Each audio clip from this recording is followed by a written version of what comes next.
Chosen one. There is something inside you that has not been finished yet. Not because you have not worked hard enough, not because you have not tried, but because the thing you were actually sent here to do is still waiting, still standing at the edge of your life, quiet, patient, watching you pour your time and your capacity and your devotion into everything around it while it remains untouched. You have helped others. You have shown up for every need that presented itself. You have carried things that were not yours to carry, solved problems that were not yours to solve, and poured energy into rooms that were never meant to hold you permanently. And all the while, the deepest thing, the one assignment, the work that only your hands were built to complete, has been watching, waiting for the moment you stop, waiting for the moment you finally turn and say, "I see you. I know what you are asking of me, and I am ready." This is that moment. There is a very particular kind of exhaustion that belongs only to those who were called but have not yet answered fully. It is not the exhaustion of failure. It is the exhaustion of someone who keeps arriving at the entrance of the wrong room, working hard inside that room, and then wondering why they feel no real sense of completion when the task is done. You finish. You move on to the next thing. And somewhere beneath the motion, there is a stillness that keeps asking, but is this the thing? Is this really the thing? That question does not announce itself dramatically. It simply rises quietly from underneath every other task until you are finally still enough to hear it. If that question has been following you, do not dismiss it. Do not label it ingratitude or restlessness or the vague dissatisfaction of someone who simply wants more than what they have been given. That question is not a character flaw. That question is the voice of your calling. It does not shout, it does not force, it does not demand that you stop everything and make a dramatic announcement. But it will not stop either.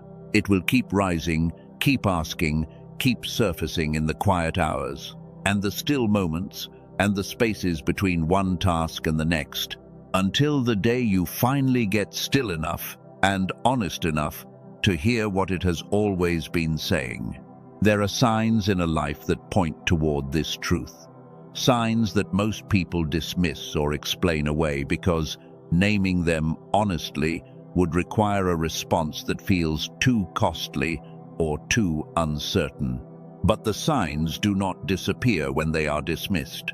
They only go quieter and deeper and wait.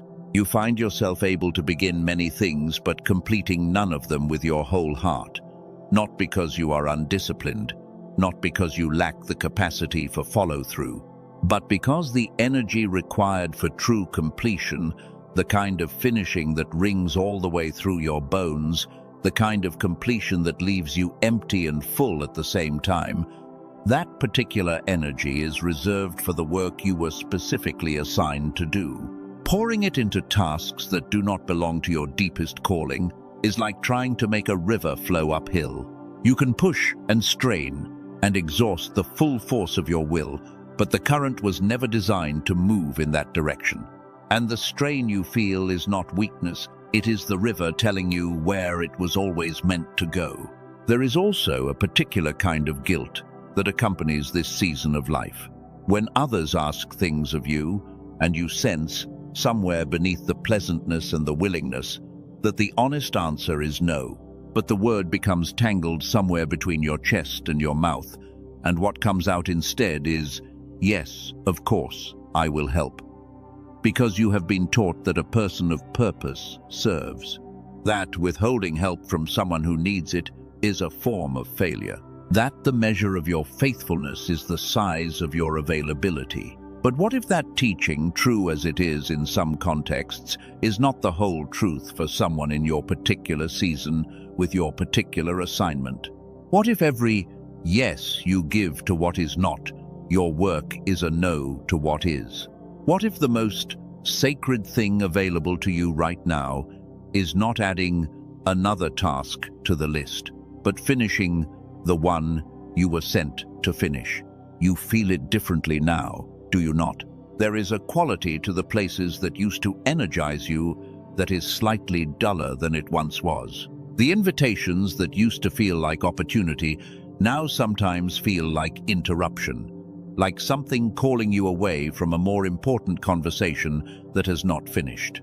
Even the relationships you have cherished are pulling at you in new ways, as if something beneath the surface of everyday life is gently but persistently trying to signal a reorientation. Not abandonment, not coldness, not the turning away from love, but a kind of sacred narrowing, a holy concentrating of attention and energy toward the center of what you were built for.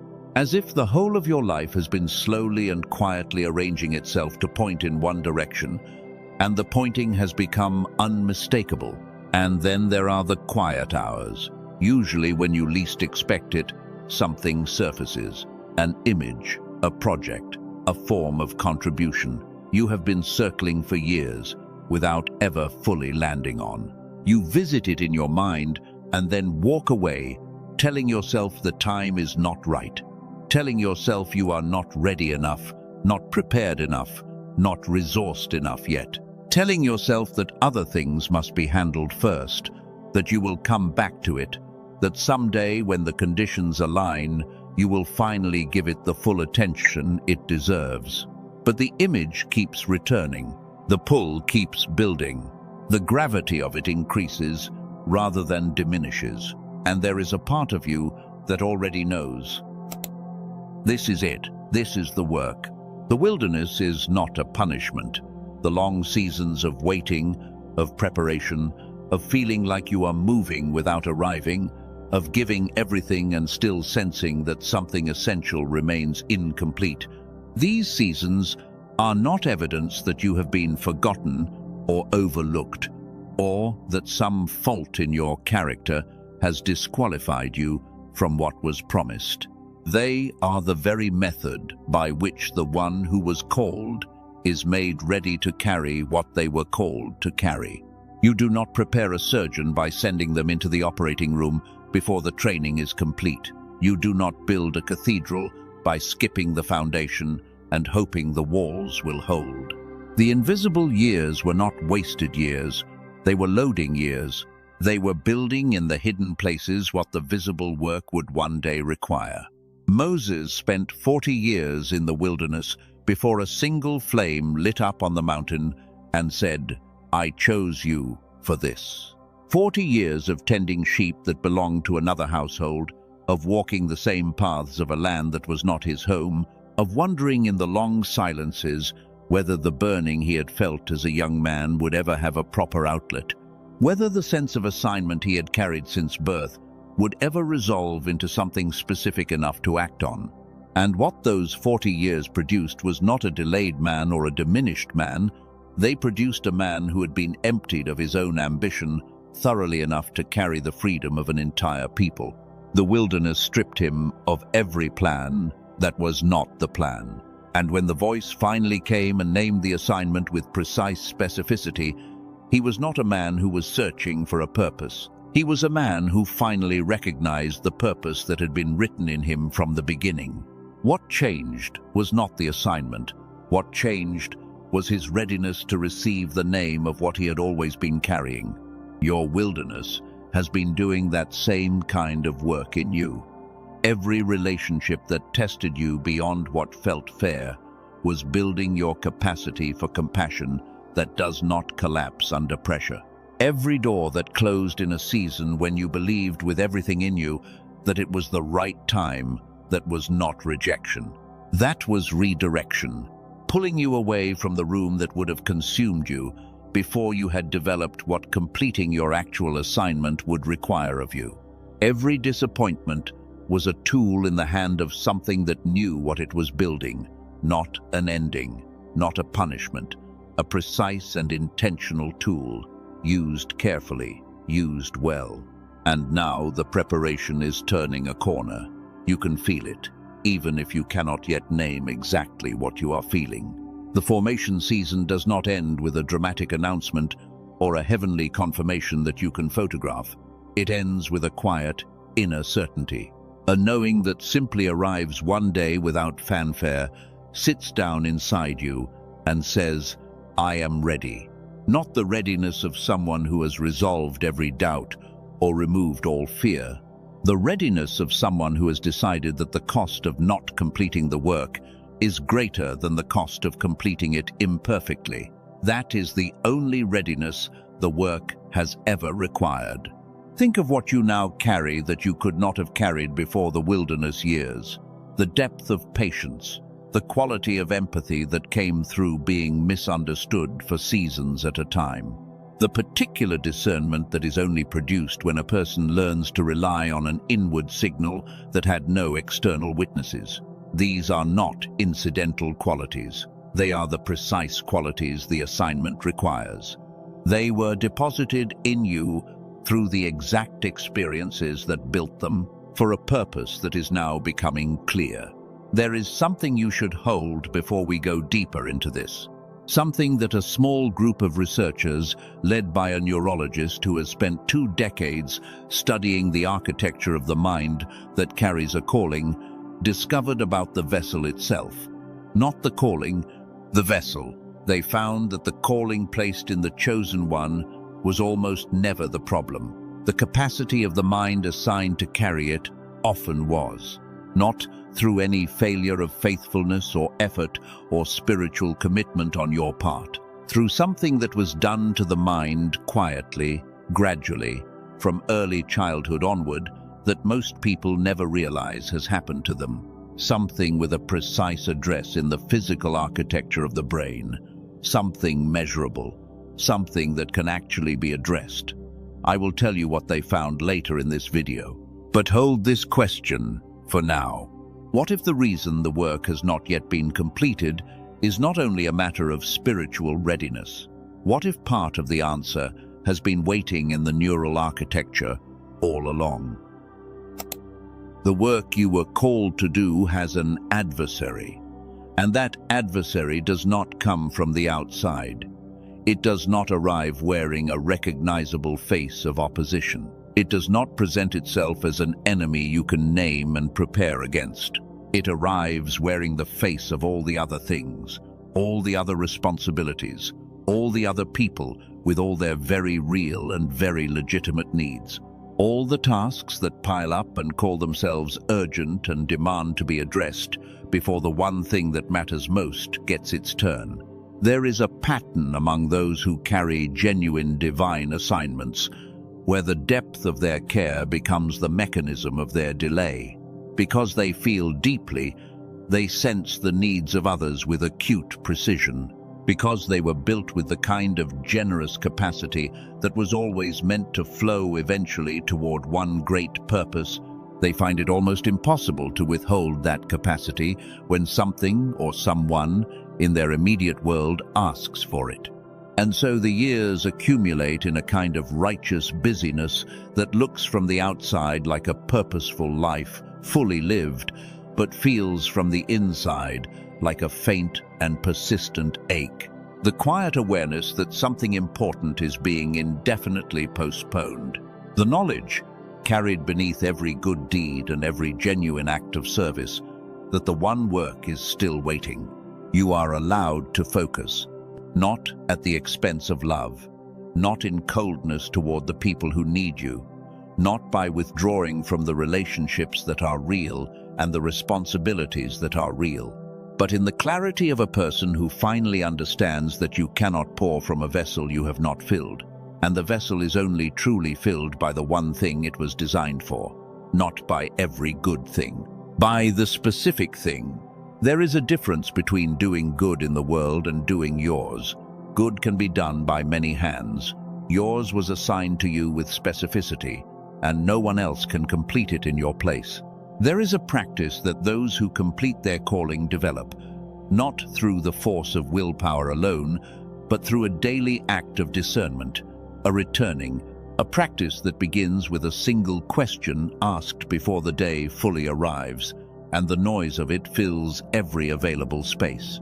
Not what do I need to accomplish today, but what is the one motion, if I do nothing else today, that moves the unfinished work forward, not the most urgent thing on the list, not the thing that other people are waiting for. The single motion that says to the calling, "I have not abandoned you, I am still here, I am still honoring what I was given." The one motion that, however small, is a declaration of priority. A statement made not with words, but with action that says, "This work comes first." After that question, you wait. Not for instruction from some external source, not for confirmation that the direction you sense is the right one. You wait for the inner signal that has always known. The part of you that received the assignment in the first place is still fully present. It has not left. It has not forgotten. It answers when you are still enough to hear, not through dramatic revelation, through the quiet and certain rising of a knowing that was always there beneath the noise. And then you protect.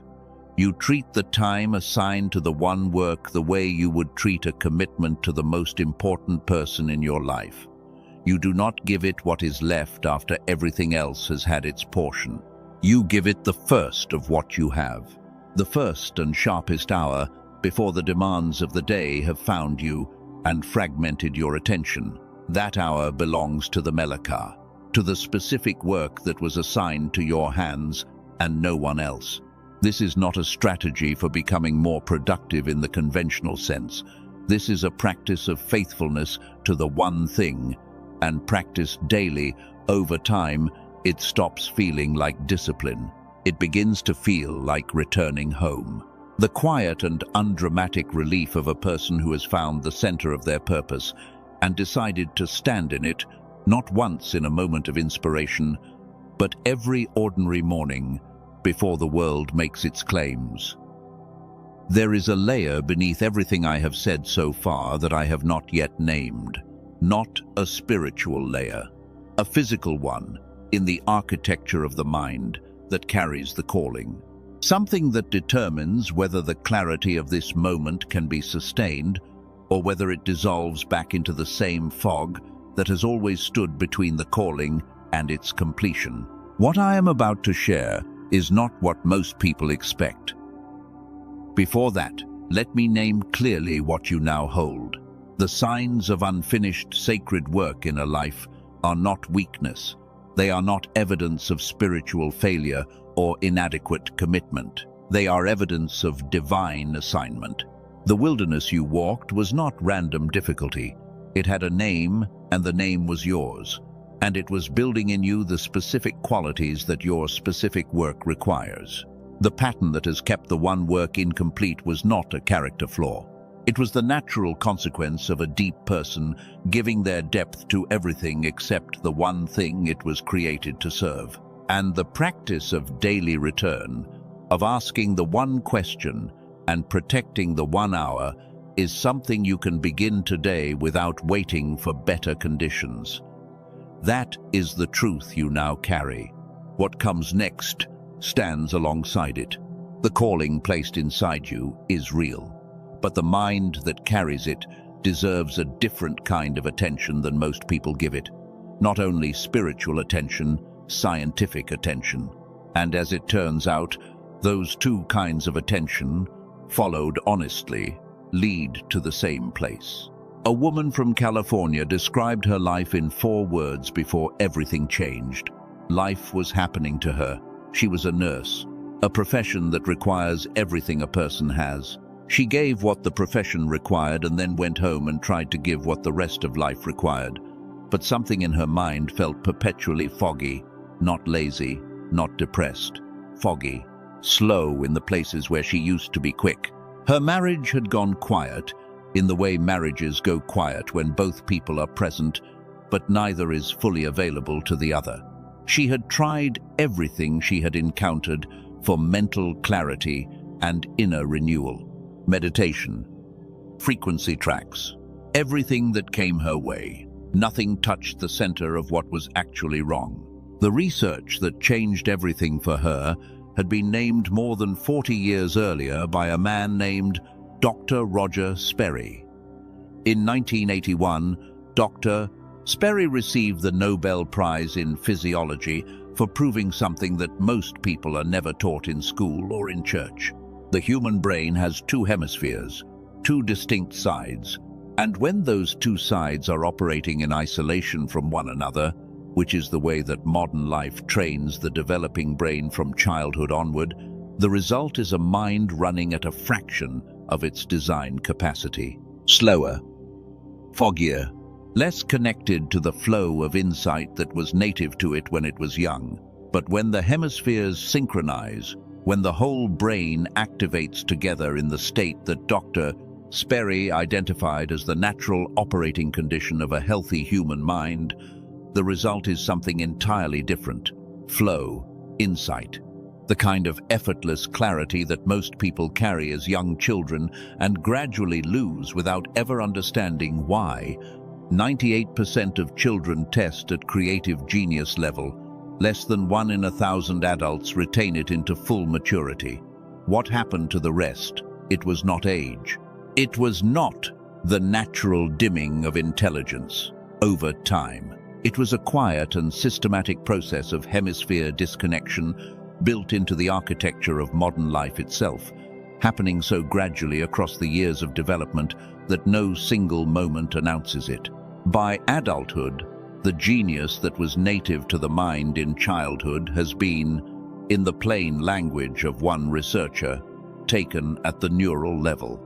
Not through any single catastrophic event, through the accumulated effect of an environment that was never designed for whole brain living.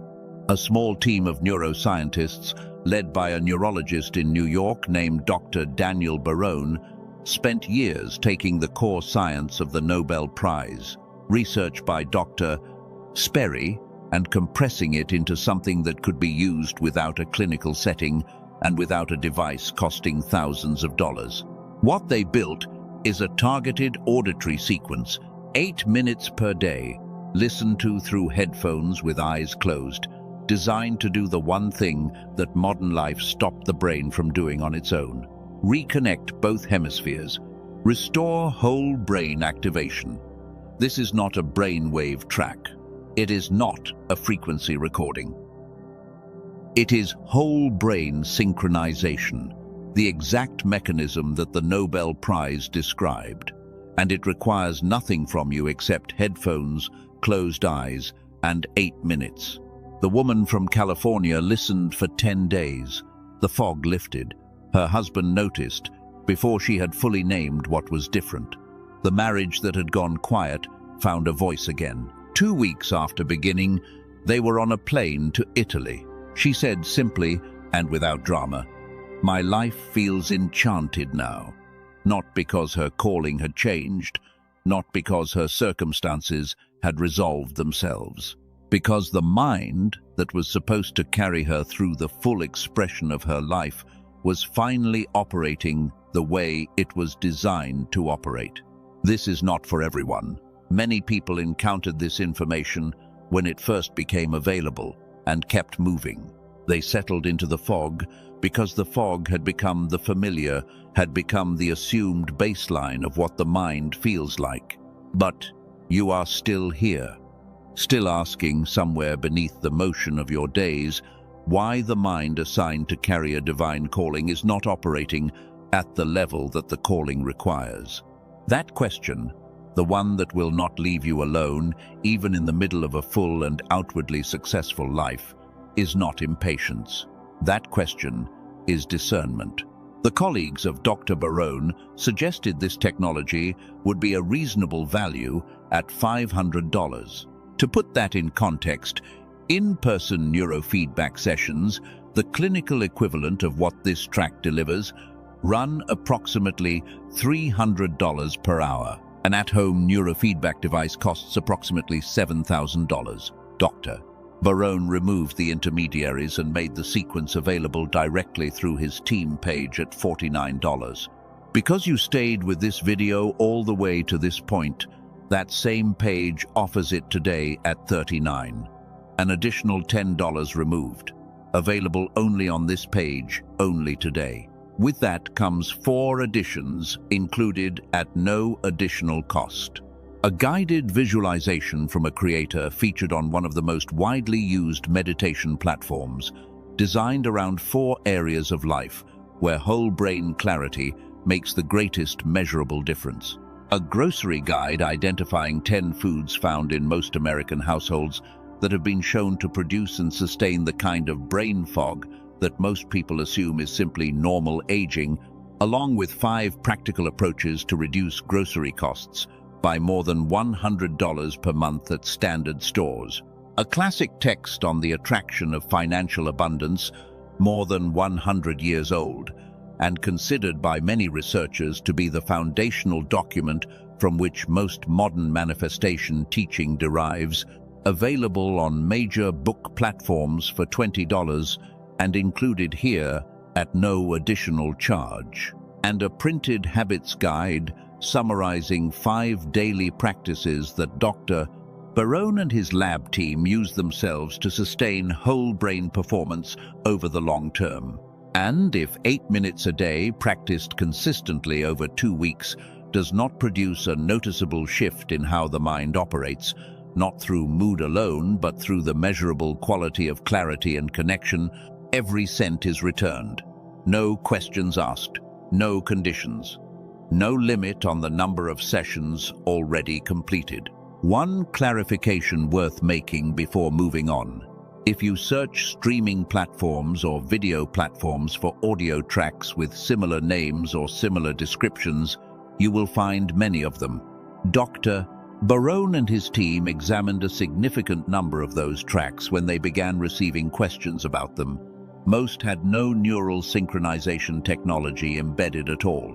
The names and descriptions were placed there for search visibility and algorithmic reach. The actual sequence, the one built on years of precise development and clinical research, is only available through the Team Direct page. There is a reason the distribution was kept entirely direct, and Dr. Barone explains it himself on the page. If you are ready to find out what 8 minutes can begin to do for the mind that was built to carry your calling, the link in the description and in the pinned comment is where Dr. Barone made it available. You were not made for the endless middle, the place where many things begin and none of them fully resolve, where the best hours of the day are given to needs that are genuine but are not yours to permanently carry, and the calling waits at the end of the list for whatever capacity is still standing when everything else has been served. That place has a gravity. It pulls with the full force of every real obligation and every genuine relationship and every good thing that needs doing. It calls itself responsibility and duty and love, and some of what it calls itself is true. But underneath the truth of those labels, in the quiet that comes when you are alone enough to hear it, you know the difference between the weight of what you chose and the weight of what chose you. Those two weights feel different. They have always felt different, and you know it. The weight of what chose you is different. It does not present itself as an obligation. It presents itself as a recognition, a returning to something that was always familiar. A knowing that requires no external validation and needs no one else to confirm it. It says, "This is mine," not as an act of selfishness, as an act of truth. This is the work that was written in me, and now something in you is done postponing it. You are allowed to complete the thing you were sent to complete. You are allowed to protect the hours that belong to it. You are allowed to say no to the things that will not build what you were asked to build. You are allowed to outgrow the version of yourself that believed total availability was the same as faithfulness. You are allowed to stop needing the approval of people who were never given authority over your assignment. You are allowed to put the Melaka first. You are allowed to disappoint some expectations in service of the one calling that cannot be transferred to anyone else. You are allowed to begin without being fully ready and to trust that the readiness will meet you inside the motion of the work. And more than that, you are called to, because this work is not only for you. There are people on the other side of your completed assignment who are waiting, not in the abstract, theological sense of everything ultimately being connected.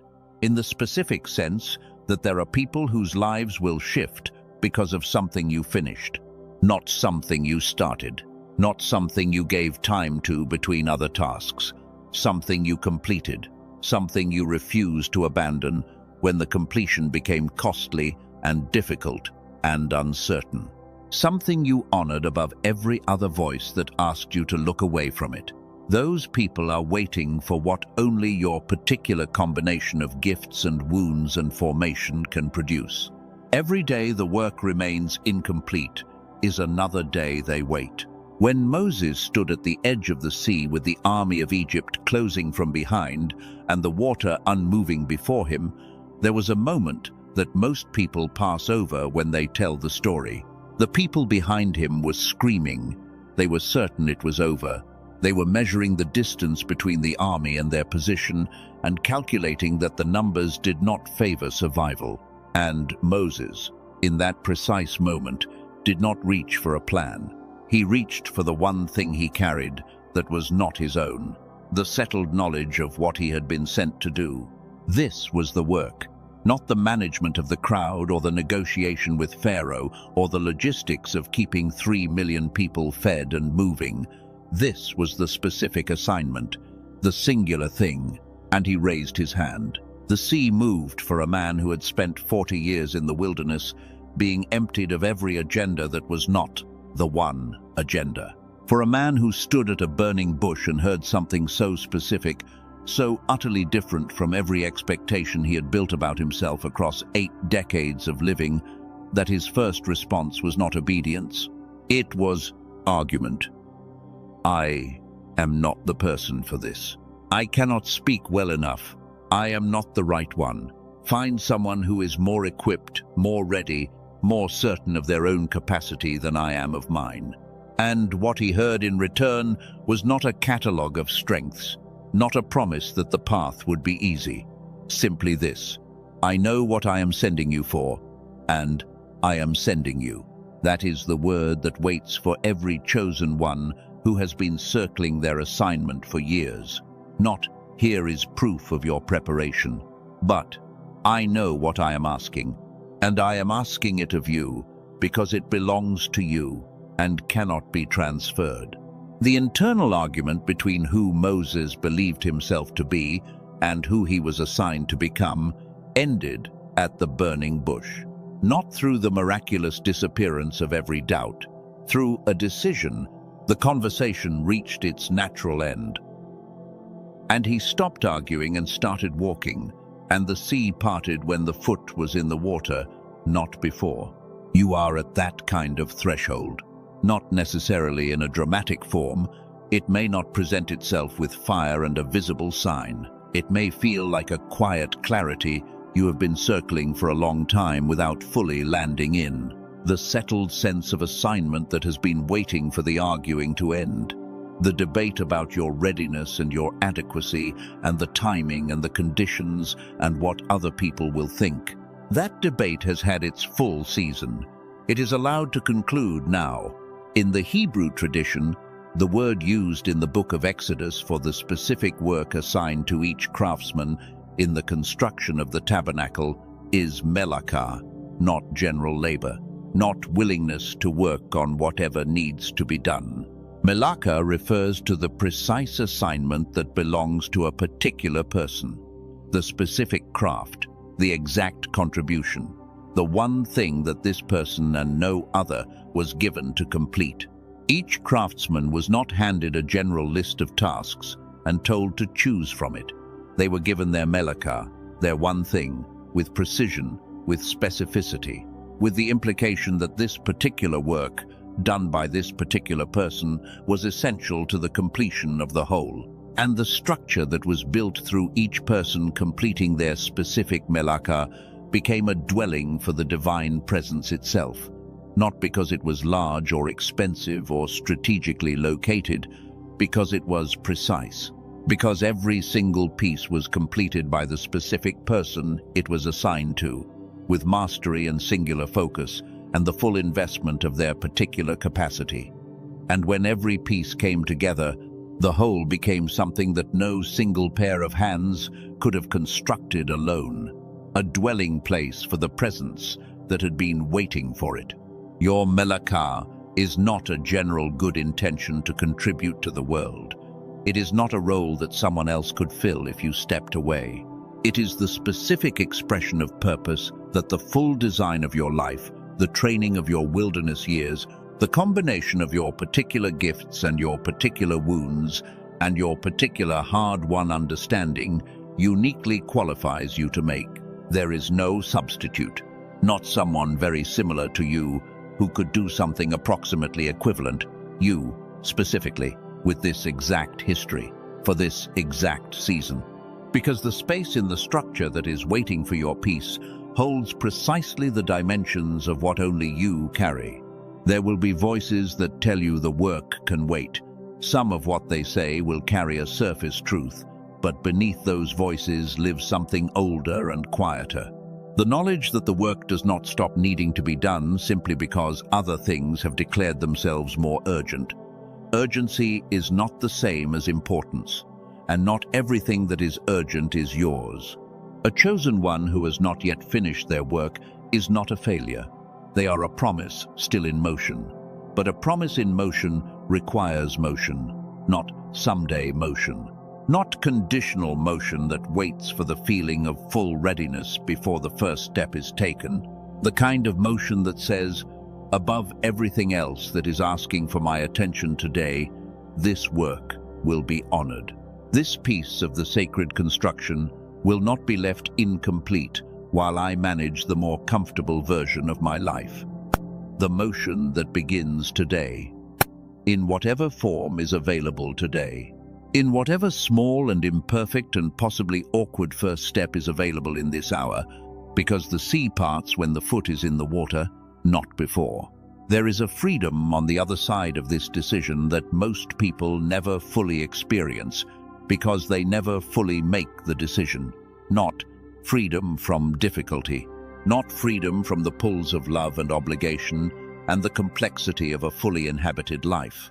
The freedom of a person who has found the center of their purpose and decided to stand in it without apology, who has ended the negotiation, who has said, I choose the work. I choose it above the comfortable, above the approved, above the convenient, and has begun. That freedom does not arrive as a feeling before the decision is made. It arrives as the consequence of the decision. The decision produces the feeling, not the other way around. The sacred work of completing what you were sent to do is not a burden. It is the deepest form of rest available to a soul that has been carrying the weight of unfinished purpose for a long time. Not rest from effort, rest from the ache of perpetual incompletion. The rest that comes when the design in you is being honored, when the promise that was written in you before you had a name is being kept, when the calling and the living have finally come into alignment, and the effort and the assignment are pointing in the same direction. What you are deciding in this moment, in the space of this video, in the private conversation happening between you and what you have always known, is not merely a practical matter of time management or personal priority. It is a spiritual act, the act of a person who says, I trust the assignment. I trust that the one who placed it in me also placed alongside it everything I need to complete it. I trust that the years of preparation were not detours from the purpose. They were the building of the purpose itself, layer by layer, season by season, in ways that I did not have the distance to understand while I was inside them. To the one who has been pouring themselves into everything except the thing, hear this. You have not missed the window. The calling has not expired. The invitation you have been half approaching and half avoiding for years is still standing. And it is saying to you now, with the full weight of everything you walked through, this is the season. Not eventually. Now, the person who completes their calling does not look like someone who found more discipline or more favorable circumstances. They look like someone who stopped negotiating with the assignment one ordinary day, who understood that the motion itself was the answer to the fear and who began. In the small and imperfect and sometimes awkward form that beginning always takes. Think of the craftsmen in the wilderness, each holding their melaka, each approaching their specific piece of the sacred construction with the full investment of their capacity. The tabernacle was not built by people who each attempted the entire structure. It was built by people who each gave everything to the one piece that was theirs to complete. And when every person completed their piece, when every melaka was honored, the whole came together into a dwelling place for the presence that had been waiting for it. A structure that no single pair of hands could have built.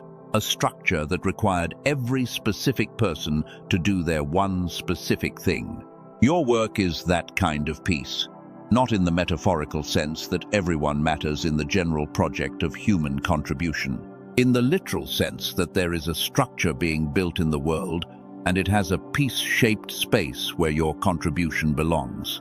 That space holds the exact dimensions of your particular understanding, your wounds made into wisdom, your wilderness turned into vocabulary that others will recognize because they have been in the same wilderness and have not yet found words for what it taught them, your voice, shaped by every season that tried to silence it. Nothing else fits there.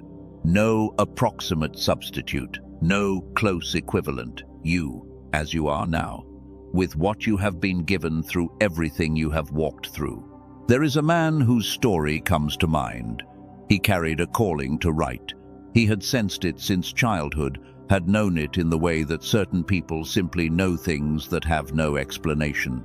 He began the work 9 times over 7 years, each time arriving at the deepest and most demanding part of the assignment and retreating, not because the calling was wrong, not because the direction was mistaken, because something in the mind stood in the way every time he reached the part of the work that required his fullest capacity. He described it as a wall of grey that descended whenever the work asked the most of him. He was not a person lacking in discipline. He showed up. He studied.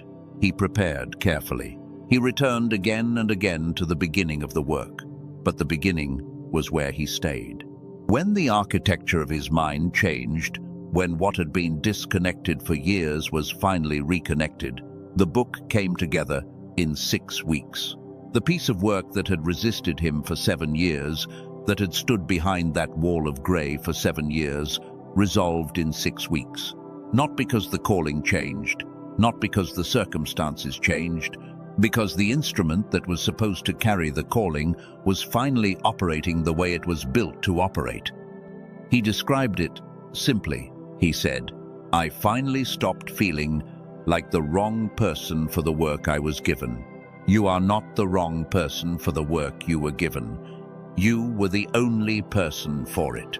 Every season that made you feel unqualified, every delay that made you question the assignment, every closed door that made you wonder if you had misheard the calling, none of that was disqualifying you.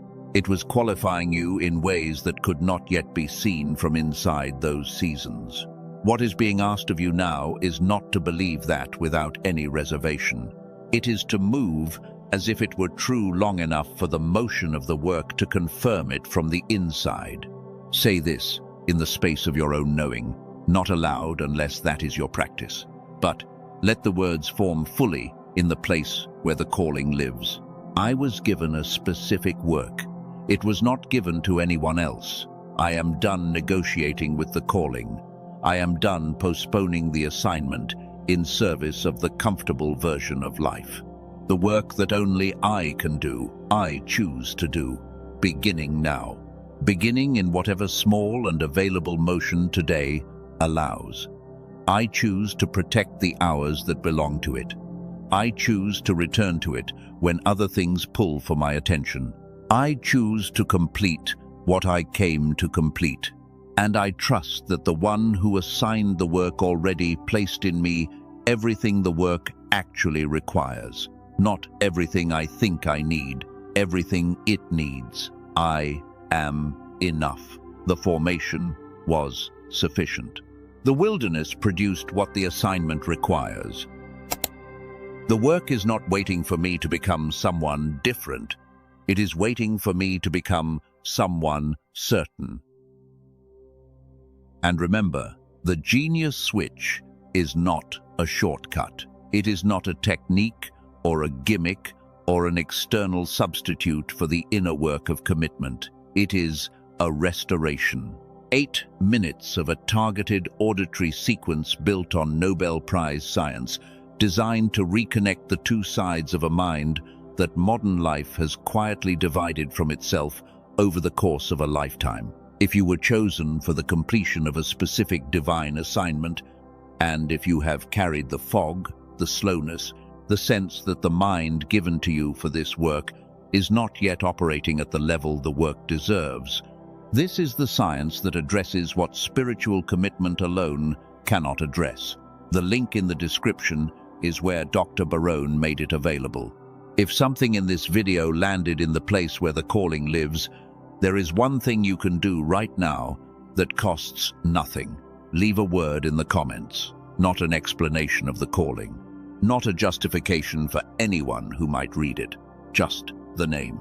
One word or one phrase. The most honest thing you can say about what the Malaka is that was written in you, because naming it, even here, even in this small and quiet way, is the first motion of claiming, and claiming is the first motion toward completing. The work begins the moment it is named as the priority. There is also someone in your life who is carrying this same quiet ache, the sense of something unfinished beneath a busy and outwardly purposeful existence. A person who has been giving everything to the peripheral things and feeling the weight of that in the hours when nothing is being asked of them and the incompletion is loudest. Share this with them, not as a casual suggestion, as an act of recognition from one chosen one to another who is, in their own season, finding their way back toward the work. And if this kind of conversation, one that takes the calling of the chosen one seriously enough to sit with the weight of it, that does not reduce it to simple inspiration or to the comfortable language of general blessing, but actually engages with what it costs and what it demands and what it produces in the life of someone who honors it. If this is the kind of conversation you want to return to, then stay close to this channel. What is coming is for those who decided not to leave. The work is real. The calling is real. The time is not eventually. The only job from now on is the one that was written in you before any other job was offered. Honor it. Complete it. Begin.